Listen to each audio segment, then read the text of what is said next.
In 2013, there was a poll conducted polling Hamilton County citizens.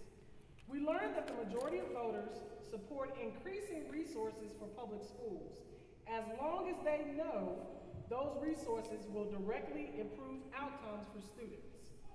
How will you work to ensure taxpayers that money spent on schools is being spent efficiently and effectively? I think the first thing we do is make everything transparent. Start informing our communities and our public what's going on and what's going into their budget. We have to start ensuring our public that the funding and the money is being spent is going to the right programs and going to the programs that are working and the efficient programs and not the programs that are non-efficient. We have to ensure our public that we're going to make that unpopular decision with the funds being directed to where they need to go. We have to ensure to the public that we have our kids in our heart. We have the best interests of the kids in our heart. And we have to ensure the teachers that they have the support they need, and we're going to get them the funds that they need instead of them taking monies out of their pocket to supply their classrooms, because that's what's happening.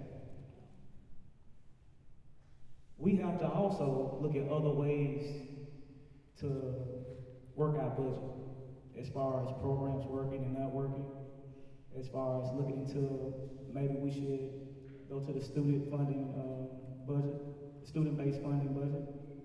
Those are the things we have to look at. We have to look at new ways to make sure the money is going where they need to go.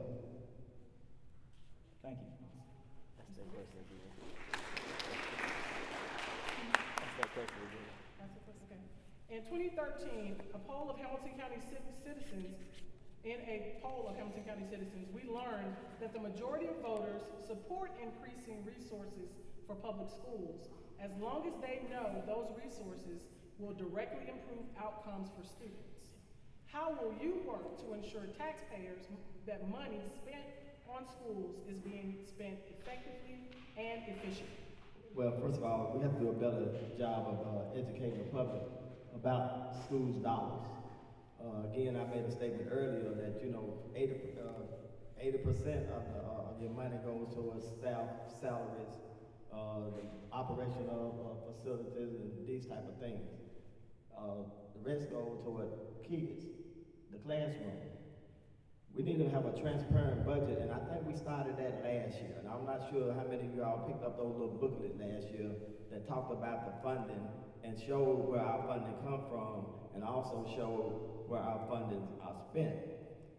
Now, we had these things out in the public.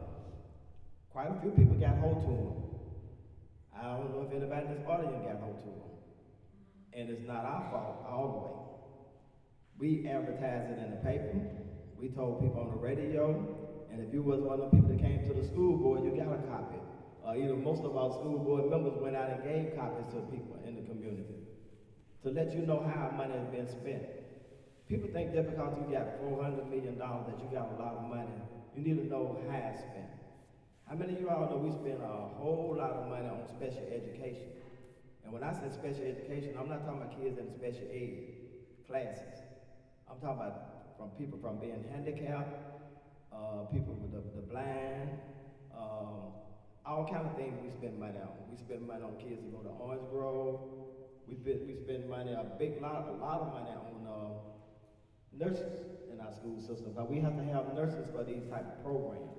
So people need to kind of understand the budget. And I could go on and on some more, but it'll take me more time to explain it. But I just think when the public understand how the budget works and really see what your money been spent on, then you'll understand it's not been spent just on superintendent's salary and other things. Yes, it's money spent on that salary, but a large portion of that money is spent in special education. Big dollars, you all. So I want to make that transparent. We've done that. We started that process, and I just wish the people in the audience and your neighbors and the rest of the community continue to stay involved. Encourage, no matter who on that school board, to make people understand that what's happening in our schools and the way our dollars are spent got to be known. And again, we back to the same thing. People will holler and scream because they don't want to put no more money in the schools. We've been behind, y'all. We've been working behind all our life. School system ain't never been funded at the level it need to be funded.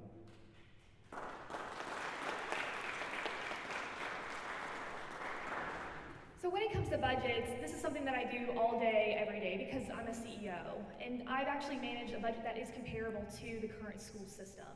First of all, when I'm your school board member, I'll be doing a top to bottom review of our budget. And I agree, it's not transparent. The public has a very hard time understanding where our money is going, and that's understandable because our school system and our current leadership makes it very hard for you to understand where money is going. Now, I don't think that it has necessarily everything to do with that we're behind or that we don't have enough money. It's actually how we're allocating our money that is the issue. Currently, the way that we're building budgets for our schools, basically, is built off of facility needs. So every head count that goes into this building and all of the operating and facility needs that a school needs is what dictates their budget annually. So currently, principals are not involved in the budget building process. But if we were to adopt something called student-based budgeting, which is where a school, which would create equity throughout our entire county per school and create equity for all students, but also give principals autonomy in the budgeting process, you would see effectiveness out of the money that's being spent out of your dollars as taxpayers.